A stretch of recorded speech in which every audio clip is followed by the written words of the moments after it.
Joe, obviously you're going to be our new stadium announcer here at St James Park, and I know that you've manned the microphone at some big venues in your time, but this is probably the big one for you in some regards. It is a big one in a way. I mean, I've been fortunate to kind of work for the Olympics, so I did the stadium announcing at Old Trafford for the Olympics in 2012 for the football tournaments. Also, I was at Southampton quite a long time ago, in 2001, 2002, as their stadium announcer at the new stadium of St Mary's when it was then. But I'm an Exeter boy. I've lived in Exeter for more than half my life, and I've done some events with the club before. But to get to work here as the announcer, yes, fabulous opportunity. Yeah, I mean, like you say, you've kind of shared in the highs and lows of being an Exeter City supporter in over the last couple of decades. I have.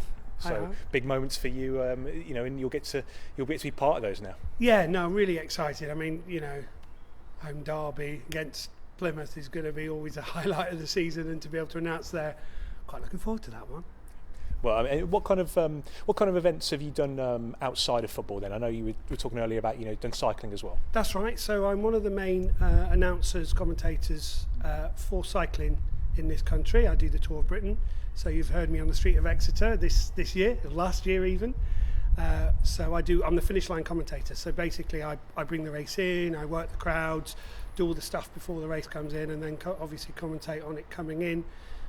So there's that Tour of Britain, the Women's Tour, the Tour Series. Last year I was able to work for the Tour de France for 3 days when it came to Yorkshire as well. So basically anything with a big crowd and a microphone, and I tend to be there. And I guess that it does make a difference. I should say it does make a difference really, that which event you do, because every kind of stadium or every event, it has its own kind of quirks and its own sort of nuances, and I suppose you're coming into a different scenario now with Exeter City. Yeah, very much, and I'm not here to kind of suddenly do anything different. Do you know what I mean? The guys that have done the job before have done a fabulous job, and I'm just able to take on from Matt, who's off to do his radio show. So I'm not suddenly going to come in and start all singing, all dancing. Just do what needs to be done. And I guess in the past few years we've had one or two good moments. I bet there's a few goals in the last kind of couple of years that you would have loved to be on the mic announcing yourself. Yeah, I can't think of any. I mean, we were talking earlier about the chip that Alan Gow did. That was a fabulous one, and a few others like that. I remember Troy Archibald Henville doing some great little runs in and things like that. And I think for me, maybe to go to Wembley with City and get to announce there for a playoff, for a final, something like that would be fabulous. But don't mind really, just happy to keep going. I mean, that's the thing, isn't it? It's potentially quite exciting times ahead. We've had in the last sort of few months or so, obviously last weekend accepted some really good atmospheres here, some really good crowds, and it'd be nice to have that to kind of work with. I think so. I mean, Saturday was disappointing. I was here for that game, and I think there's a good feeling around the club at the moment. I really do.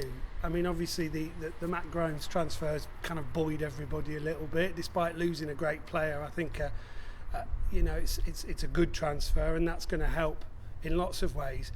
But I think there's a good feeling there. I've always liked being part of Exeter City because it is a family club. It's a fans-owned club, and people really make an effort with each other. So I'm really looking forward to be part of the family, I guess.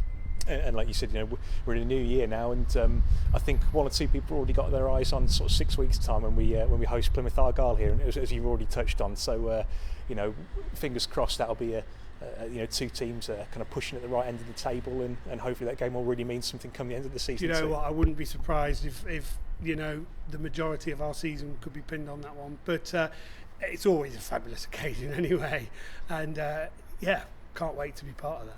So we'll hear you for the first time properly on Saturday, and as you say, against Northampton Town. So any sort of nerves jangling ahead of the first one? Do you ever get that? Or I'm sure you've done it 100 times before. I mean, it doesn't matter how many times you do it. My feeling with all this kind of work is if you're not nervous, then you're probably not prepared. Do you know what I mean? There's got to be some nerves. And actually, for me, I'm probably more nervous of doing something like this than working in front of 60,000 at Old Trafford because nobody knew me. Do you know what I mean? And so that's easy, I'm an anonymous voice, and I can just get on and do it. Here, there are a lot of people that know what I do, so the pressure's on. But hopefully I can deliver and just maybe bring the atmosphere up a bit more, and we're going to try and look at the music a bit as well, and try and just kind of see what we can do to just give the fans even a little bit more to get behind, you know. I mean, you mentioned, of course, you're not going to sort of pull up trees as such, but I guess there's always little things that people don't really notice, like you say there, you know, music or something, things that can be always tweaked and addressed and made better if possible. Hopefully we'll give it a go, and certainly it's about personality as well, which hopefully I can bring, and just keep doing what brilliant work has been done here already.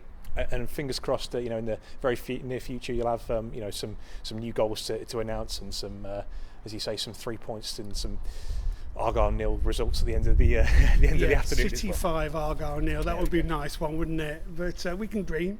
We can keep dreaming. Indeed. Well, we'll look forward to hearing you for the first time on Saturday. Thank you. Looking forward to being there. Thank you very much.